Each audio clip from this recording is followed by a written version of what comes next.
اعوذ باللہ من الشیطان الرجیم بسم اللہ الرحمن الرحیم اللہم صلی علی محمد و آل محمد وعجل فرجہم۔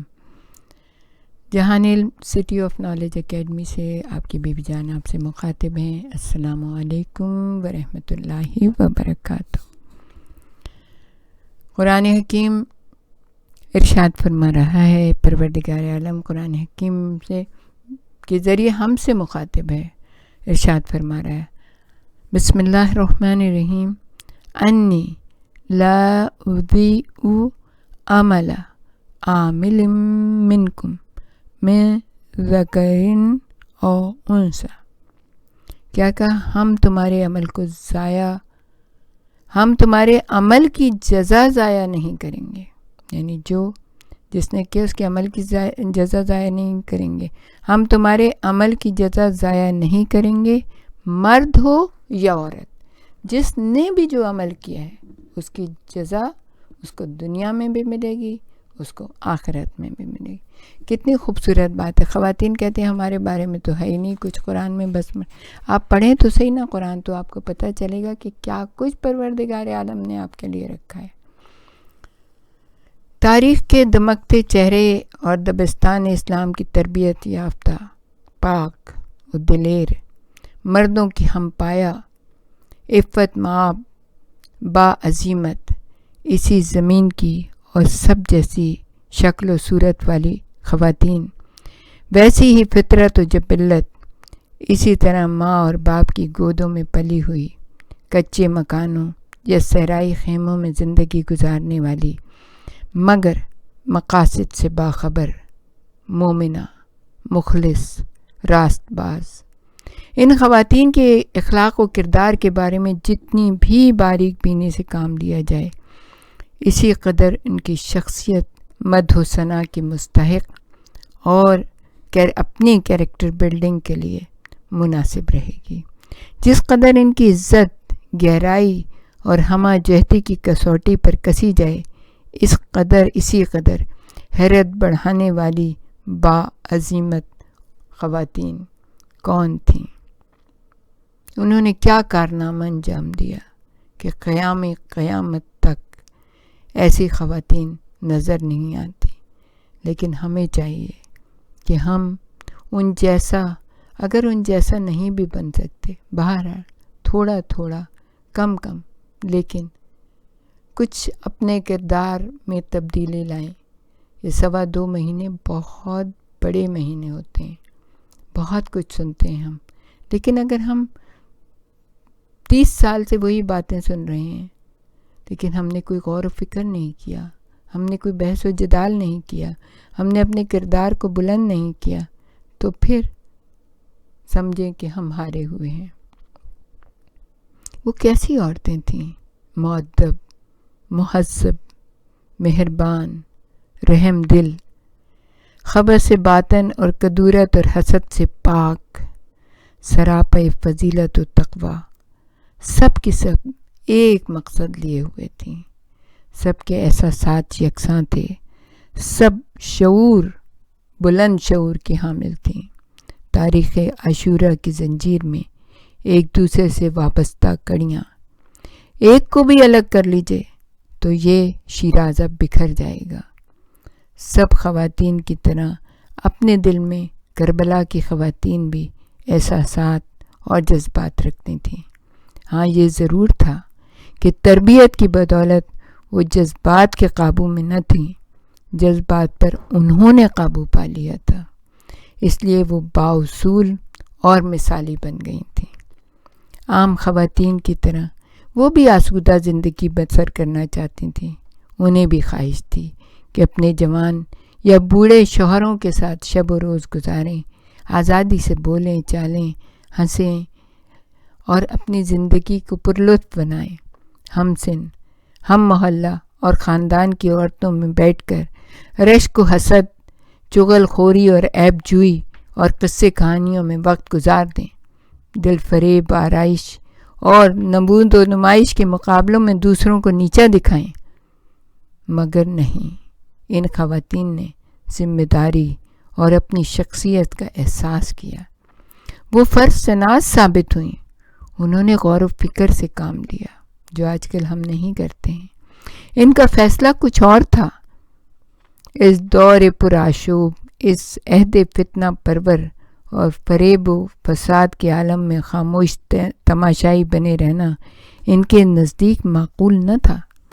ان کے نزدیک کفر و الحاد کے غرور آمیز تیور اور انا ولا غیری کے دعوے خاموشی سے دیکھے اور سنے جانا غلط تھا. وہ سوچتی تھیں اٹھنا چاہیے، جینے اور مرنے کا راستہ متعین کرنا چاہیے تاکہ حق زندہ رہ سکے، اور زندہ رہنے کا حق تو صرف اسلام ہی ہمیں عطا کرتا ہے. مقصد کے انتخاب، کارکردگی کی بلندی اور حسن کردار کی وجہ سے انہوں نے عالمی رہنماؤں کا درجہ حاصل کر لیا. آج کے عالمی رہنما کون ہوتے ہیں؟ جو اپنے ملک سے دور جا کر لوگوں پہ بم برساتے ہیں، بچوں کو قتل کر دیتے ہیں، خواتین کی عزتیں لوٹ لیتے ہیں، مردوں کو بم مار کے نسلیں ختم کر دیتے ہیں، لیکن پھر بھی وہ اچھے ہیں، وہ عالمی رہنما ہیں. عالمی رہنما تو وہ تھے جن کے بارے میں ہم آپ کو بتا رہے ہیں. کیوں؟ اس لیے کہ انہوں نے حق کو زندہ کیا، اور زندہ رہنے کا حق صرف اور صرف اسلام عطا کرتا ہے. عالمی رہنماؤں کا درجہ حاصل کر لیا. وہ قائدین کے زمرے میں آ گئیں جن کی تلاسی کی جا سکتی ہے، جن کی پیروی کی جا سکتی ہے، جن کے بلند کردار سے ہم اپنے کردار کو بہتر بنا سکتے ہیں. ان خواتین عالی مقام نے امام علیہ السلام کی تحریک کو دنیا بھر میں پھیلا دیا. یہی مقصد تھا ان شہیدوں کا جو عاشور کے دن کربلا میں خون کے دریا میں اتر گئے تھے. یہ خواتین تھیں، مگر ایک انسان کامل کی تمام جہتیں، تمام خوبیاں، بلکہ ملکوتی صفات بھی رکھتی تھیں. اگر امام علی مقام نے 72 حسین کربلا میں بنا دیے تو جناب زینب نے نہ جانے کتنی خواتین کو زینب بنا دیا. معاشرتی زندگی میں دنیاوی خوشحالی کے اسباب ہونے کے باوجود وہ عبادت پر بھی کمر بستہ ہوئیں، اور وہ گھروں سے نکل کر جہاد جیسے اہم کام میں مصروف ہو گئیں. مراتب کمال، انسانیت، بنی نوع انسان سے دوستی، بشریت کی خدمت اور دنیائے محبت و تقوی میں ان کا کردار بے مثال ہے.